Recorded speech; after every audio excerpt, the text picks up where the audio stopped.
Hello, my name is Fiona Williams, and I am a longtime student and teacher of A Course in Miracles. And in the face of the global health issue and the resultant fear that we're experiencing, I wanted to offer some powerful insights from A Course in Miracles to help us all get back into alignment with Spirit. And for most of you, you will know that I healed from Meniere's disease, which is a severe vertigo disease, and also panic disorder, using the wisdom of A Course in Miracles. The work that I did was all done at the level of my mind. For as we are taught in A Course in Miracles, all correction begins at the level where error originally occurs, the level of the mind.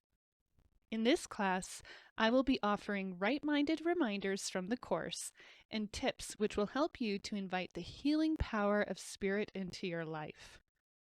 As we are so used to wanting to control things in our world, a situation such as the one we are facing can really unnerve us, as it all seems so out of our control. Particularly when it comes to sickness, we don't feel competent enough to control the details of preventing sickness, and so we can overcompensate and become obsessive. Yet, as always, there is a better way to work through situations such as this.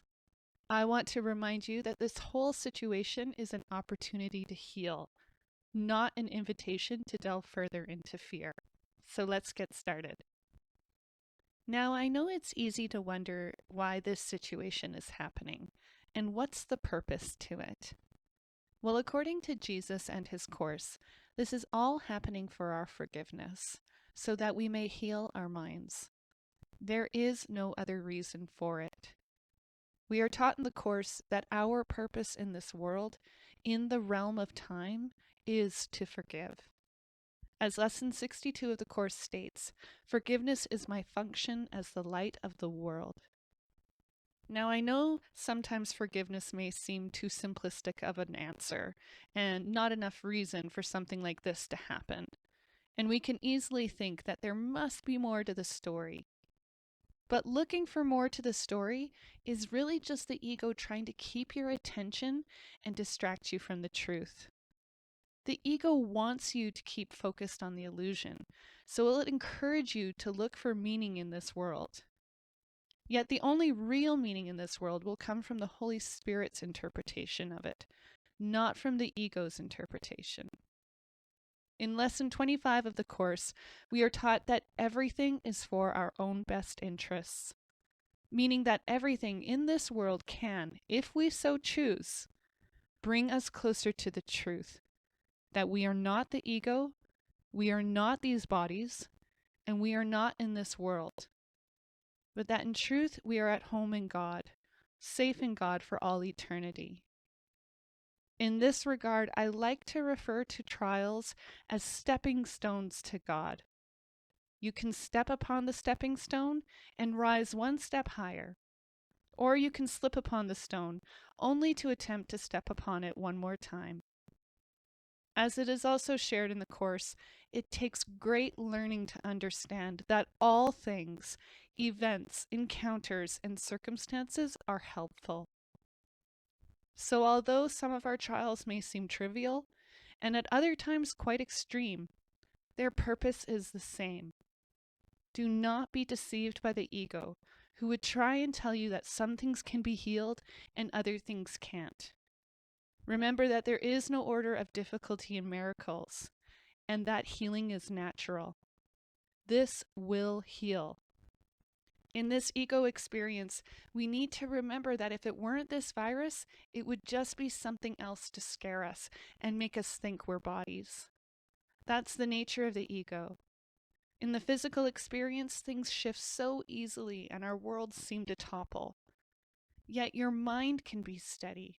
Truly, your right mind is the only thing which is calm and confident, because it always sees the truth. That again, you are not the body, and this physical world isn't your reality. So remember what Jesus teaches us, that we can be just as vigilant against the ego's dictates as we are for them. And speaking of forgiveness, you can find the Course's advanced form of forgiveness on page 90 of the Foundation for Inner Peace's edition of the Course, or in any of Gary Renard's books. It is a process where you recognize that you are upset because you have been thinking with the ego. Then you switch your thinking over to the Holy Spirit and ask the Holy Spirit to judge things for you. Then the final step is to accept the atonement for yourself, that you never left God. Along with applying forgiveness when you feel threatened by an ego thought, you can also trust that if there is any action that you need to take, that opportunity will present itself. Trust what you are taught in the course, that you will be told everything you need to know. So you don't need to go searching for facts and details. You can simply sit back quietly, forgive, and let the Holy Spirit guide you from there. Presently, we are being presented with many fear-based ideas. You may find that the conversations you have with colleagues, friends, and family members are loaded with fear. And where you may normally be cool-headed, you may find yourself reacting. Or perhaps you're not too calm when it comes to ideas around sickness, and this is all a bit too much for you. Either way, we will all notice that the ego mind will be acting up in each of us as this situation progresses. Now, my sisters and I like to describe ego thoughts as being sticky. The ego's thoughts seem to stick in our minds, and they seem difficult to shake off. As an example, we all know what it's like to feel calm and happy. Then when we witness or hear about something fearful, our state of calm is gone as we start to react to the fear. And the reason we react to fear with fear is because of the guilt over the tiny mad idea, where we think we walked away from our source. This guilt hangs out at the level of our unconscious minds, so we're not always really aware of it. Yet this guilt does creep up to the surface of our minds and shows up in our physical experience, wearing a mask of different emotions like fear, sadness, loneliness, depression, and the like. As long as that guilt is hanging around in our unconscious minds, we will feel the reactions to fear. Or as Eckhart Tolle, author of The Power of Now, would say, that our pain bodies will get poked. So when you notice yourself reacting, you can see it as really your unconscious guilt coming up to the surface of your mind. This unnecessary guilt is why we experience suffering. And so, whether you are feeling physically ill or afraid of becoming ill, you can acknowledge that what is really happening is your unconscious guilt over the tiny mad idea has been activated, and that some corrective measures in your thinking now need to occur. What's important to note here is that it is not the real you which is reacting to fear-based ideas. It's the mistaken ego mind which is reacting. As a reminder, the ego mind is the representative for the separated self, a tiny part of our minds which believes it is separate from God. This part of our minds fuels the ideas of guilt and its counterparts of sickness, pain, conflict, and disease. Again, it's not the real you reacting to this. It's just a tiny part of your mind which is untrained and thinks it's separate from God. The majority of your mind knows that you are really at home in God, right now and for eternity. But this knowledge is presently unconscious to us. Now, our reactions to the situation in our world right now and to other situations in our lives can seem to happen instantaneously. And this is because until our minds are trained enough to think consistently with the Holy Spirit, the ego mind is going to be the first one to interpret what we're hearing or seeing. For as we're also taught in the course, the ego speaks first and speaks the loudest. But what's helpful to know is that just because you think the fear thought and you feel the fear, that doesn't mean what the ego is saying is true. Always remember that the ego mind wants to keep you locked in its thought system. This is its agenda. The ego requires you to feel guilty and afraid. Its survival is based on it. So now, knowing the ego's agenda and why you react so quickly, you can take steps to detach from the ego in the face of trials like the current one in our world. It would be helpful if you began to observe your reactions as opposed to giving in to them, so you can practice dissociating from the ego mind. For now is a time for your vigilance. We are taught in the Course that the children of God are entitled to the perfect comfort that comes from perfect trust. Until they achieve this, they waste themselves and their true creative powers on useless attempts to make themselves more comfortable by inappropriate means. This means that you will be searching aimlessly within the illusion for things to make you feel better. And because you are still thinking within the ego thought system, you will not find genuine healing. So in order to experience genuine healing and to simply feel better, you have to think with spirit, which is known as using your right mind. As it states in the Course, right-mindedness is healing. In order to use your right mind, you have to step into your power position. So what do I mean by power position? Well, in the Course, we are taught that our most powerful position in this world is that of the decision maker. You see, in the experience of separation, our minds appear separated between the wrong mind of the ego, the right mind of spirit, and the decision maker mind, which is between these two. We are always choosing between the ego mind and our right minds, and we are only ever using one or the other, as we cannot use both minds simultaneously. Now, as the ego mind is our habit and also of our making, we are loyal to it, and so we quite easily use the ego mind right off the bat. Again, this is why you find yourself reacting quickly to the events in our world. You're just simply used to doing so. But in knowing that the ego is a habit, you are fully capable of changing that habit to thinking with your right mind. Now, in the Course, we are frequently reminded that our minds are very powerful, that the mind never sleeps, and that the mind is always creating. At no point in the Course are you told that you are powerless, helpless, or a victim. You, with your mind, are powerful, and you are always exercising your power of decision.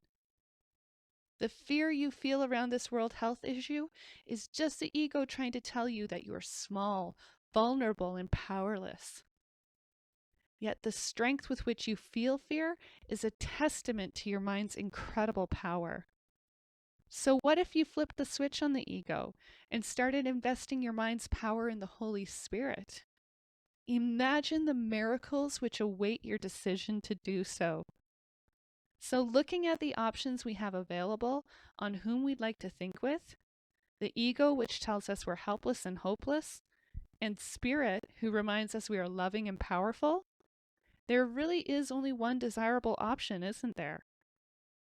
Your ability to choose between the ego's voice or spirit's voice is your power position. As the wrong mind of the ego is based upon the idea that we think we left God, all right-minded ideas reinforce the truth that we never actually left God. Your right mind is the part of your mind in which the Holy Spirit resides. There is a heartwarming teaching from the Course which comes in the form of a question, and it states, "Do you not understand that to oppose the Holy Spirit is to fight yourself?" This means that you are a fundamental part of the Holy Spirit, and in listening to the Holy Spirit, you are listening to the true you. Now, the Holy Spirit doesn't want you to be afraid, for the Holy Spirit knows that fear isn't real. The Holy Spirit wants you to heal. So when you do choose to heal your mind, you are incredibly supported by Spirit, and you will not fail.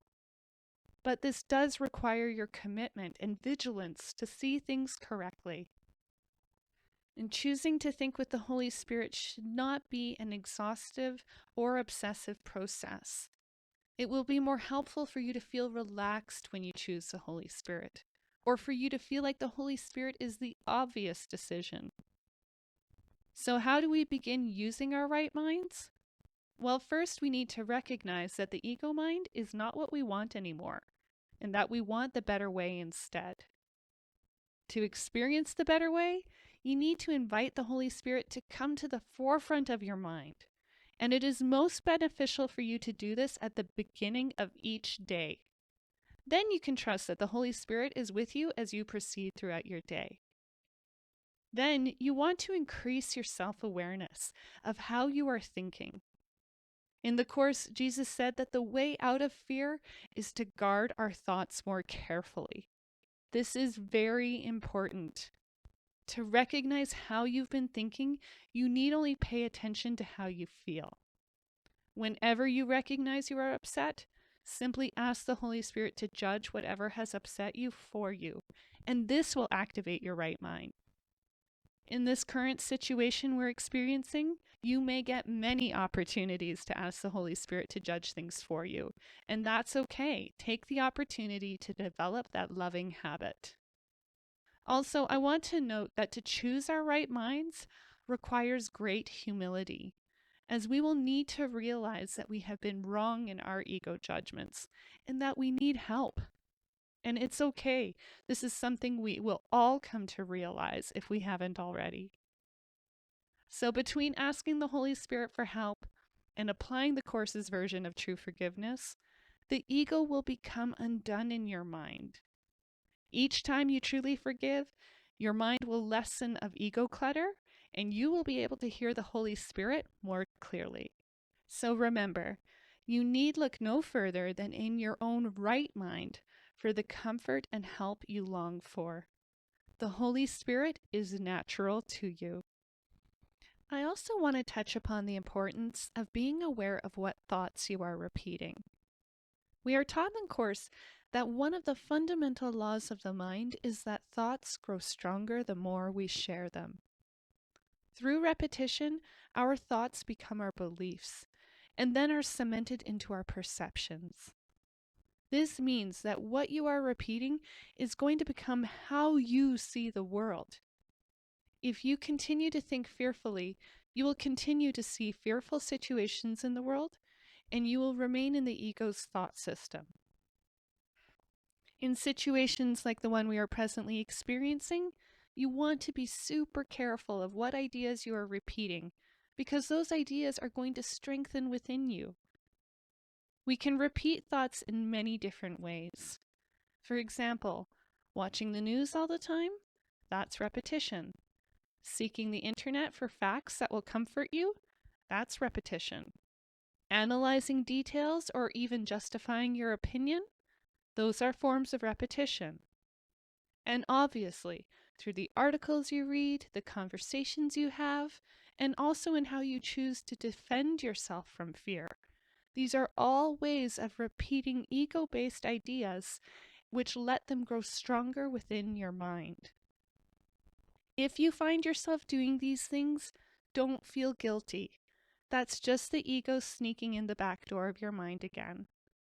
Just simply recognize when you are doing these things, then take a step back and ask the Holy Spirit for help. There is nothing to feel guilty about, but it's important that when you do catch yourself, you take the opportunity to shift on over to your right mind. Remember that the ego survives through your belief, and this happens through your repetition of ego thoughts. So become super mindful of the thoughts and ideas you are repeating, and start to be picky for the right-minded thoughts. Now, I'm sure you know of the popular Course teaching that miracles are natural. When they do not occur, something has gone wrong. But let's take a moment to consider this statement. If miracles are natural, and that if they don't occur, something has gone askew, this means that the miracle was somehow prevented from occurring. That prevention could only be our decision to see things with the ego mind instead of with spirit. So this is really a lesson in allowing. As I mentioned earlier, we need only ask the Holy Spirit for help and then trust. Some ways we prevent miracles from occurring are when we ask the Holy Spirit for help, but then dictate to the Holy Spirit what that healing should look like or when the healing should occur. We ask, then we set up expectations. This is not allowing the miracle. It's preventing it from occurring. It's important to note that when we ask the Holy Spirit for help, we're asking for something outside of what we know. Everything we know is based off of the past. And so if we choose to dictate what things should look like, we're going to get more of what the past held. Accepting the miracle means stepping totally out of the way and having no expectation. This is exactly what I did before I healed from Meniere's disease. I was totally fed up with the ego's version of the story, and I wanted something new. I didn't know what anything was going to look like. I just knew that I had to choose the Holy Spirit and my reality that I am one in God. I told the Holy Spirit that I didn't care about the details of the vertigo I was experiencing. I just gave it all to Him and carried on with my day. 2 days later, I was healed. There truly is power in completely surrendering to the Holy Spirit. So when you're asking the Holy Spirit for help, you're taking the past out of the equation and letting the Holy Spirit lovingly surprise you. And you can always trust the Holy Spirit because the Holy Spirit's role is to judge truly, which always results in some sort of healing in our minds. And sometimes we are conscious of this healing, and other times we are not conscious of it. But you can trust that every time you choose to truly forgive, a part of the ego is undone in your mind. Healing is natural. We need only allow it. Now, here is another very powerful right-minded idea that you can apply when you feel afraid, and that is true denial. Jesus states that true denial is a powerful protective device. You can and should deny that anything not of God can affect you. This is an idea that is worthy of your repetition. True denial upholds our reality that because we are one in God, anything of the ego cannot actually hurt us. It's helpful to remember here that things only hurt us, or more accurately, disrupt our peace of mind, because we take them seriously. From a true denial perspective, if we don't take the things of this world seriously, then things of this world can't shake our peace of mind. So we want to practice true denial whenever our peace of mind is threatened. And this very loving idea will become your habit. We are also taught that our right-mindedness depends upon true denial. You see, our minds are always requiring a focus. So when we detach our thinking from the ego mind, we need to give the mind a new focus, which would be the right mind. True denial sets up this switch in our thinking elegantly. When we recognize that we are upset, which is always because we have been thinking with the ego mind, we can implement true denial, which helps us to let go of the ego through gentle dissociation. With our mind now clear, we can then ask the Holy Spirit to judge for us. This very simple corrective process will help you greatly in developing your trust in the Holy Spirit. I want to share with you one of my favorite teachings from the Course, which comes in the form of a question. Why would you choose the wings of a sparrow when the wings of an eagle are given you? This simple question is sobering, and it reminds me that I am part of a greater strength, a strength that greatly surpasses the ego. I, just like you, are a fundamental part of God. God's strength runs through us because God is in our minds. You may notice that in the Course lessons, we are encouraged to connect with God frequently, and we are reminded that He is there with us at all times. Lesson 43, as an example, states, God is my source. I cannot see apart from Him. Here and in many of the lessons, we are reminded of our true identity, but also that we can call upon our true identity to help us through times of trial. Literally, the power of God is in your mind. So why would you choose the ego mind to use instead? This is a very helpful quote I like to say when I feel shaken. In fact, I actually wrote this quote out onto a piece of paper, which I have taped onto my living room walls so I can see it easily. It's nice and very helpful to have these reminders visible so you can implement them frequently. Now, another very important point I want to highlight is your acceptance that you are in reality innocent.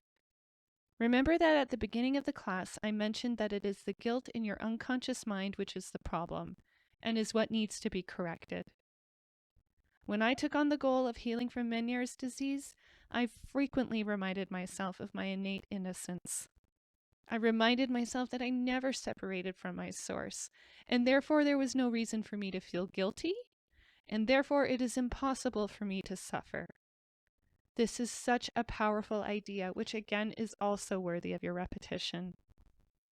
I know that some of you also may be wondering how you can support our brothers and sisters in the world, and some of you may even have people close to you who are experiencing sickness. Along with being a presence of love and comfort, you can also choose to remember the truth about them. They are innocent and a vital part of the God mind. The strength of God literally runs through them. Remember this about them for them. This is the greatest service you could ever offer another. Also, remember that all minds are connected. So this is a beautiful and loving message you are sharing with us all. And I also want to point out the Course teaching that as we see others, we will come to experience ourselves. By seeing them correctly, you are helping both them and you. So let's take a moment to practice this thought together. This will just take a minute, and I invite you to relax and close your eyes. Take a deep breath in and then out. And now, in your mind's eye, envision a pristine white light. This beautiful light represents our spirit, pure and innocent, loving and calm. Feel this light reverberate through you, clearing your fear, healing the unfounded guilt deep in your unconscious mind. Now say to yourself, I am innocent. The Holy Spirit has judged me as innocent. I accept this truth about myself. Now extend this loving light to fill those close to you and those whom you may be concerned about. Take a moment to envision them as healed, whole, and one in God. You can say, you are innocent, whole and pure. The strength of God runs through you because you are one with your source. I forgive myself for having seen you as something different, and I now accept the truth of who you really are.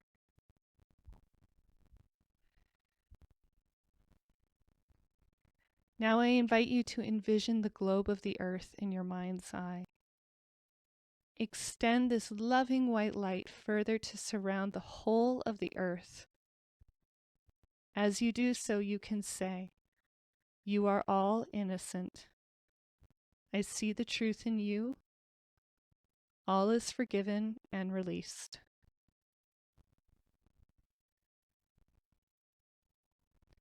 This is a very helpful exercise, which will help undo the guilt in your mind and remind you of your innocence and of everyone else's innocence.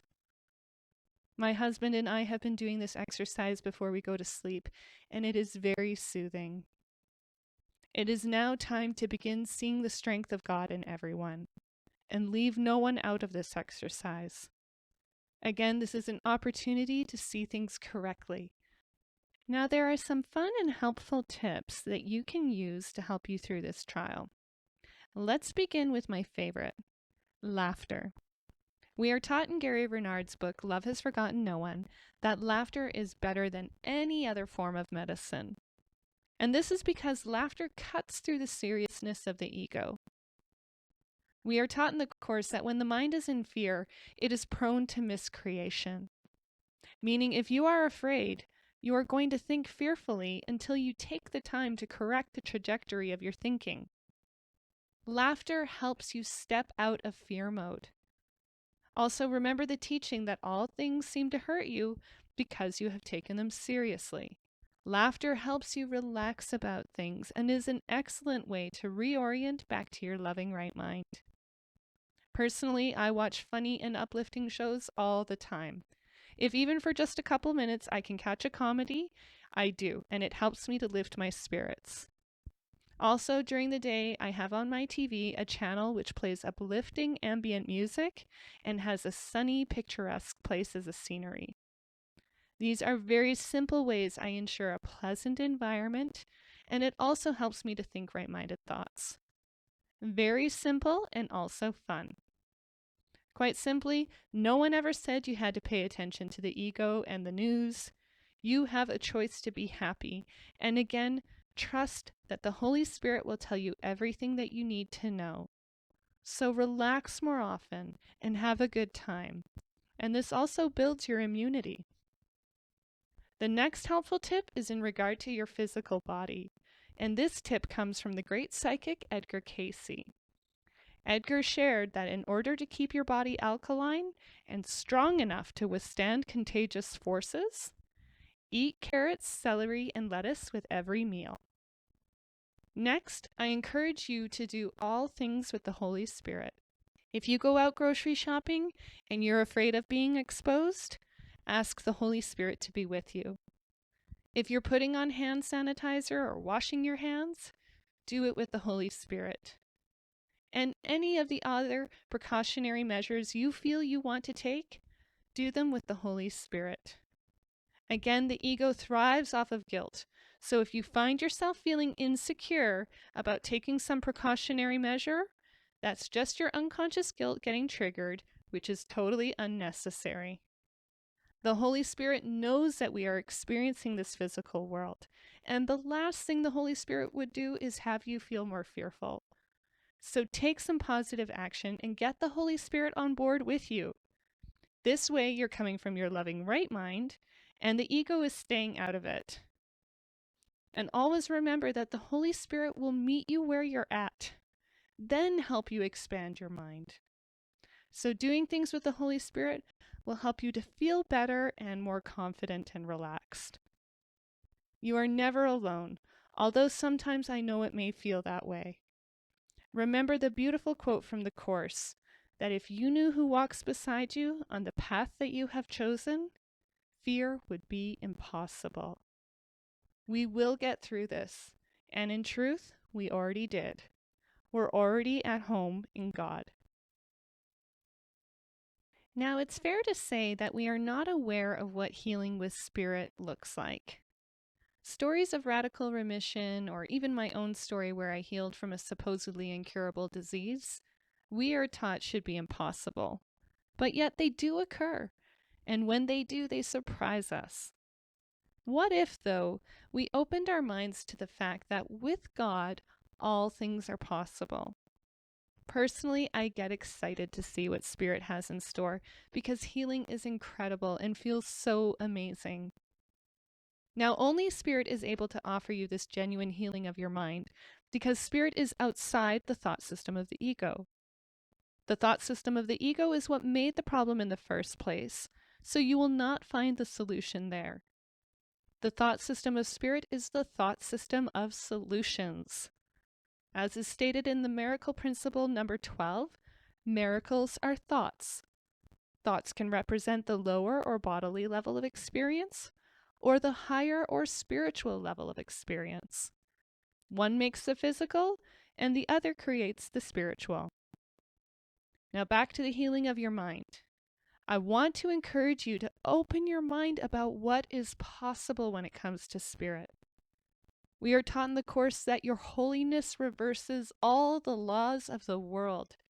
It is beyond every restriction of time, space, distance, and limits of any kind. It is the ego mind which limits us and says there is only so much that is possible when it comes to healing. Again, the ego needs you to think that you're a body, so it's not going to bring genuine healing to you. The ego will only bring you brief moments of relief. Also, the ego will not advocate for your healing because, again, it needs you to stay within its thought system. So, to help you open your mind to the power within you, there is a wonderful lesson in the course you can use, and that is Lesson 38. There is nothing my holiness cannot do. In this lesson, we are taught through your holiness, the power of God is made available, and there is nothing the power of God cannot do. Your holiness, then, can remove all pain, can end all sorrow, and can solve all problems. And this is not just in regard to yourself, but also in regard to others, as we are also taught.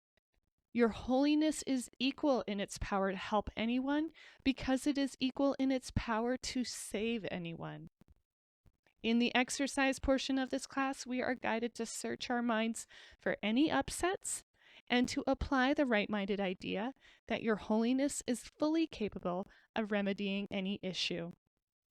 So as an example, you can say, in the situation regarding the coronavirus in which the world sees itself, there is nothing my holiness cannot do. Then you can continue with saying, in the situation regarding my feeling fearful in regard to the virus, there is nothing my holiness cannot do. And if you know of someone who is sick, you can say, in the situation regarding my friend in which they see themselves, there is nothing my holiness cannot do. Essentially, you are reminding yourself of the power of your holiness. Your holiness, your innocence, is where your true strength comes from, because it takes you out of the ego's thought system and places you outside of the limiting physical laws and into the limitless realm of spirit. As is shared in Miracle Principle number 32, miracles place you beyond the physical laws as they raise you into the sphere of celestial order. Please recognize that this incredible place of strength is yours for the choosing at any time because it is your true identity. I truly hope this class was helpful for you. It is through your consistent use of true forgiveness which will allow your mind to heal. And from there, you will notice that ego thoughts will be less sticky and you will feel stronger. Remember that you always have access to your right mind and that you, the powerful decision maker, have a choice on how you would like to see this situation and all situations which strike you with fear. They have shown up for your forgiveness, to remind you of who you and everyone else really are. Do not be tempted to give situations which make you fearful any more meaning. Through your application of true forgiveness, when you feel afraid, fear will lose meaning for you. This is a practice, and it will require your vigilance. But as we are taught in the course, that is what time is for. This world is our classroom, and we are all in this together. When you feel discouraged, remember this quote from the Course's Song of Prayer. He will not leave you comfortless, nor fail to send his angels down to comfort you in his own name. Healing is natural. Miracles are natural. Take your ego out of the equation and let healing occur as it was meant to. Thank you for watching this class, and as always, I see the strength of God in you.